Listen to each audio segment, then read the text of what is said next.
چلے جائے گا. تو یہ واقعہ اچھا بھی ہے. فرمایا ایک مولانا کسی گاؤں میں گئے، گاؤں والوں سے پوچھا بھائی نماز شماز آتی ہے؟ کہ ہماری نماز بھی علی علی، ہمارا تو سب کچھ علی علی ہے. تو کہا بندہ خدا، جب نماز کی معافی علی کے لیے نہیں تو علی والے کے لیے کیسے ہو سکتی ہے؟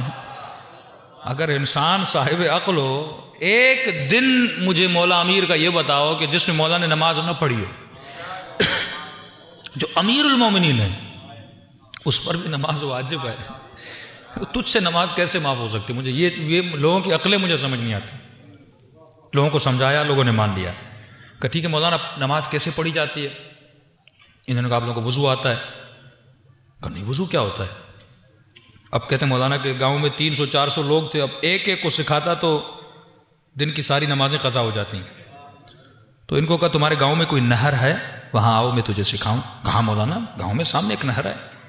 مولانا نہر کے کنارے لے گئے اور انہوں نے وضو کی ترتیب سکھا دی کہ کلی کرو، کلی کی، ناک میں پانی ڈالو، پانی ڈالا، چہرہ دو، یا دایاں بایاں بازو، سر کا مسح کیا. اب مولانا پاؤں کا مسح کرنا چاہتے تھے. اب کیونکہ نہر کے کنارے پانی اٹھایا تو زمین گیلی ہو گئی. بیچارہ مولوی صاحب جیسے پاؤں کا مسح کرنا چاہتا تھا تو مولوی کا پاؤں پھسلا سیدھا نہر کے اندر. قوم تھی جاہل، قوم کو پتہ نہیں تھا مسح کیا ہوتا ہے. وہ تو مولوی کو فالو کر رہے تھے نا.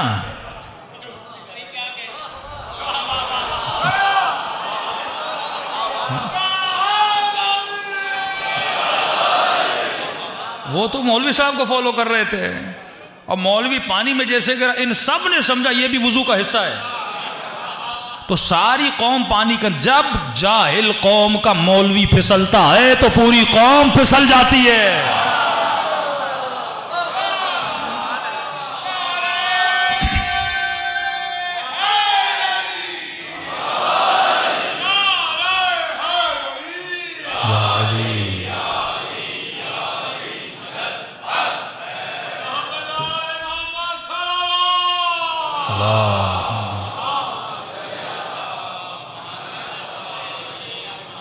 تو اب سمجھ میں آیا مدینے میں ہوا کیا تھا. جب جہالت میں بھرے مسلمانوں کے رہبر پھسلے تو پورا مدینہ پھسل گیا. ایسے واقع کربلا نہیں ہوا، لیڈرز پھسلے تھے، قبیلوں اور عشیروں کے رؤساء پھسلے تھے. مجھے نہیں سمجھ آتی کیوں آج پاکستان کا معاشرہ اور پاکستان کا مسلم اس عرب کے معاشرے کو نہیں سمجھ پاتا. بھیا ایک ایم پی ایم این اے بنتا ہے کہ قوم کا وڈیرا اور قوم کا ریس بول دیتا ہے نا فلاں کو ووٹ دو، پورا گاؤں پھسلتا ہے کہ نہیں پھسلتا؟ ہوتا ہے کہ نہیں ہوتا؟ یہ فلانا قوم کا رئیسانی قبیلہ، پتہ نہیں فلاں قبیلہ، سارے لوگ اس وہیں طرف جاتے ہیں. وہ کوئی عقل اور شعور سے نہیں سوچتا میں جسے ووٹ دے رہا ہوں وہ قابل بھی ہے کہ نہیں ہے. وہ اسے دنیا کی اسمبلیوں میں بھیج دیتے. تو اگر مسلمانوں نے ان کو نبی کے ممبر پہ بھیج دیا تو مجھے تعجب کیوں ہو؟ وہ اپنے قبیلوں کو فالو کر رہے تھے، میں کیوں کسی قبیلے کو فالو کروں؟ خدا نے مجھے عقل دیا ہے، میں تابع عقل ہوں. اور عقل کہتی ہے اگر علم لینا ہے تو کسی عالم سے لو، اگر طہارت لینی ہے تو کسی ایسے سے لو جس کے لیے آئے انما یرید اللہ اتری ہو. اگر صدیقوں میں اور صدیقاؤں میں اگر کسی کو سچا ماننا ہے تو اسے مانو جس کے لیے آئے مباہلہ گواہی دیتی ہوئی نظر آتی ہے.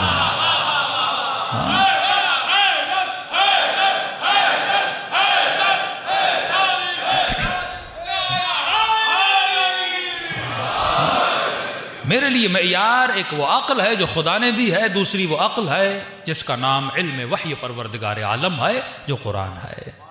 تو انسان اس کی قدر و قیمت کو جان